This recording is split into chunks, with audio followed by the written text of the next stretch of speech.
Praise the lord. నేను మీ మనవి ఆలకింతును. ఇర్మియా గ్రంథము 29వ అధ్యాయము 12వ వచనంలో ఉన్నటువంటి మాట ఇది.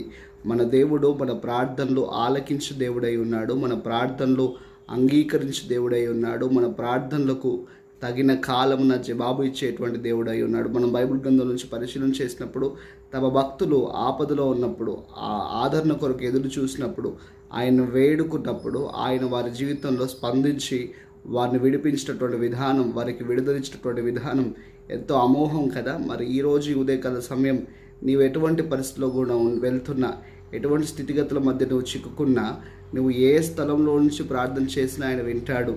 నువ్వు ఎక్కడి నుండి మొరపెట్టి ఆయన వింటాడు. యోనా చేప కడుపులో ఉండి ప్రార్థన చేస్తే దేవుడు ఆలకించాడు. మరి నువ్వు ఎటువంటి వాటి మధ్య చిక్కుకున్నా నీ ప్రార్థన ఆలకిస్తాడు కదా. ఆగక ప్రార్థించు. దేవుడు అద్భుతం చేసి అద్భుతం ద్వారా నీ జీవితంలో ఒక ఘనతను తీసుకుని వస్తాడు. ఆమేన్.